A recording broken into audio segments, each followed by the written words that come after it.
Hi, as you can see, bit of a different backdrop. I'm in Australia for the first time in 9 years. In the 9 years since I last visited, I was housebound with chronic fatigue and, as you know, made a full recovery. But for some reason, planning this trip has given me a lot of anxiety. And in order to get on the plane, I had to think about what it was that was causing me so much anxiety and stress. And it was an old story that I was carrying around with me about what travel would be like based on past experiences of being in accident and emergency, having fatigue on my holiday.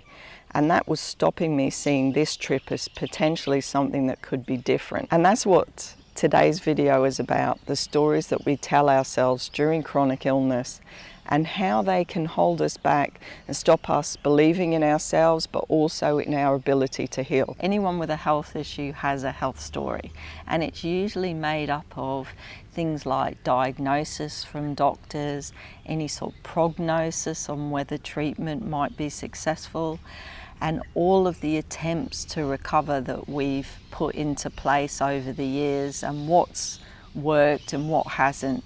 Add our interpretation of those events and what it all means for our future and our ability to regain our health. And the what it means for the future part is really important, because not only does it determine whether we believe we can heal, but also whether we feel empowered to do something about it, and if we do, whether it will work. Whenever anyone asked me about what had happened to my health, I had a huge story, and it went a little something like this. I've been sick a long time. Doctors did a lot of different things to me. Most of them didn't work, and some of them made me even worse. And I've tried so many things, different treatments, different protocols, and I'm weaker than everyone else. Everyone else seems to stay healthy doing a fraction of what I do to stay sick. And because of this and everything that's wrong with me, I'll try to heal, but it probably won't work. And factually, some of this story is true. I did try lots of different things, and the doctors did do some things to me that weren't that helpful. But the problem was my story got embellished by all sorts of interpretations, and it really kept me trapped in a fear of what could happen to me in the future if I didn't heal. Plus anger, frustration, and grief about what had happened, what other people had done to me. And I was really stuck in the past. And this story cast me as a victim and not a victor, because everyone's interpretation of these events is personal.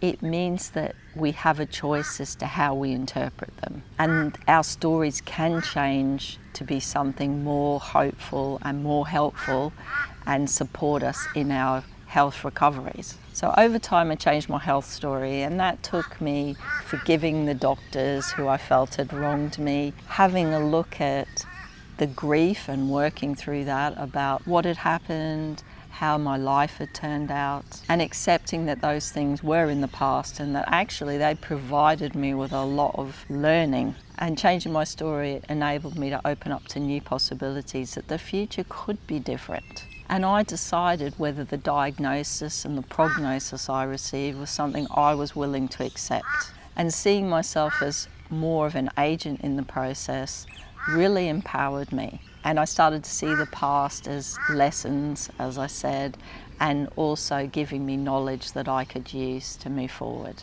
So how does your health story make you feel? Are you a victim or a victor in your story? And does it help you believe that you can heal, or does it keep you trapped in a state of fear that you will never heal? When I meet new clients for the first time, often they tell me a story about how they used to be and what their life used to be like. And often that story has a lot of grief associated with it. For most of my healing journey, my personal story was about how I had a big career, and I've always been independent and worked since I was 14, and I've always made my own money, and that success was very important to me. I was a doer. I did things, I achieved things. And because the person experiencing chronic fatigue was not like that at all, it gave me a lot of internal conflict. I really struggled with self-esteem because that person that I'd become was not acceptable to me. and did not align with my story of myself. And I was always thinking about how quickly I could get back into work so I could feel like myself again. And that put me in a cycle of overexertion and crashes.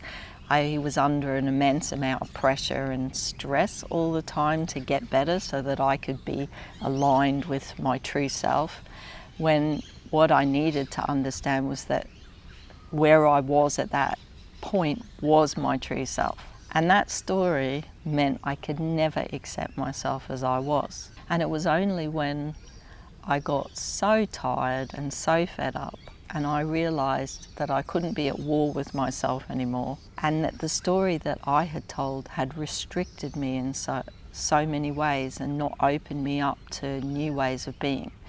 We are infinite, and yet when we stick to a very narrow story, we're not opening up ourselves to those possibilities for ourselves. So I had to write a new one, and I became persistent Rachel, strong Rachel, the Rachel that had kept going through all of the trials and tribulations, the Rachel who turned up for herself every day in spite of everything that she dealt with, the Rachel who had got through hard times and always made it through. And it was these qualities and her empathy and her compassion that made her good, not what she did or what she achieved. That actually, in that moment, I was whole and I was enough.